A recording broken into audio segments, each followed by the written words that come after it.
Halo, kembali berjumpa dengan saya Emmy dari aplikasi Autismart Total Learning Jakarta. Kali ini kita akan mengulas materi di level basic aplikasi Autismart mengenai TOM. Apakah itu TOM? TOM adalah Theory of Mind. Jadi Bapak Ibu yang sudah pernah mendengar ini, jangan sampai salah ya, bahwa Theory of Mind itu tidak sesuai dengan artinya, yaitu Theory of Mind itu adalah bukan teori tentang pikiran, sama sekali tidak.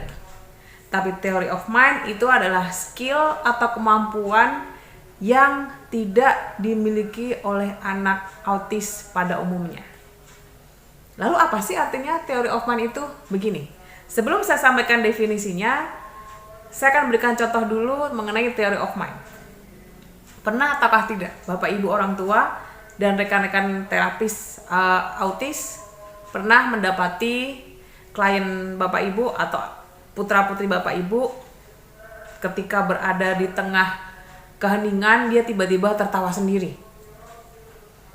Atau misalkan di tengah kondisi yang sedang bersedih dia bisa happy. Ketika dia berjalan dia tidak mempertimbangkan ada orang di sekitarnya. Main jalan aja. Ketika dia di tengah kerumunan, orang lagi kumpul, duduk-duduk, dia bisa tiba-tiba lari-lari.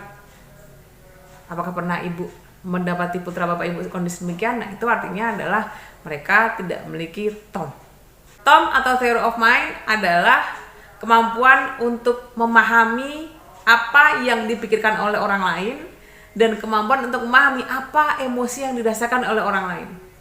Bagaimana dia memahami emosi dia sendiri dan bagaimana dia memahami emosi yang dirasakan oleh orang lain. Nah, kira-kira menurut Bapak Ibu, anak autisme memiliki itu atau tidak? Oke. Sekarang lalu bagaimana Bapak Ibu kalau mereka nggak memiliki theory of mind? Apakah selamanya mereka akan seperti itu? Tidak.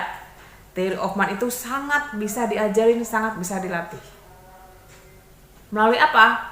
Mulai saat ini Bapak Ibu bisa mengajarkan mereka tanggung jawab. Tapi kan tanggung jawab itu konsep yang sangat abstrak. Betul.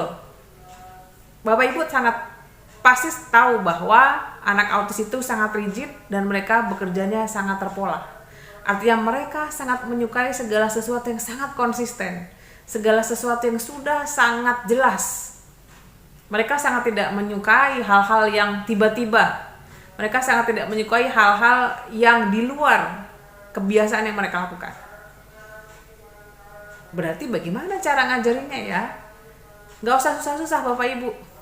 Dengan penerapan di rumah, pengajaran kemandirian di rumah, dan pola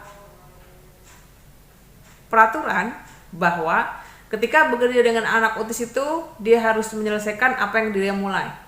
Itu kan pola tanggung jawab. Artinya, Bapak Ibu bisa mulai melatih dengan membiasakan di rumah hal-hal yang berkaitan dengan diri mereka sendiri, bahwa ketika yang mereka mulai harus mereka selesaikan. Contoh gampangnya apa sih Bu? Contoh gampangnya adalah ketika mereka lagi main, nggak boleh mereka langsung tiba-tiba pergi.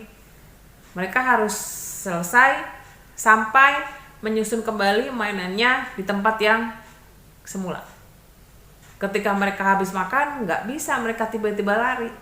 Mereka harus sampai menyelesaikan dengan membawa piring kotor itu ke tempat cuci piring. Bahkan Bapak Ibu bisa melatih loh. Ketika mereka membawa ke tempat cuci piring, sekalian Ibu bisa melatih untuk cuci piring. Tanggung jawabnya kena, motorik halusnya kena, koordinasi mata tangan kena. Tapi yang paling penting bahwa pola konsistensi yang Ibu lakukan itu sangat akan melatih kemampuan TOM-nya mereka. Lalu bagaimana ya cara yang lainnya untuk bisa ngajarin TOM itu? Bapak Ibu akan dapatkan selengkapnya di pembahasan tentang Theory of Mind aplikasi Autismart Indonesia. Sampai jumpa dan tetap semangat.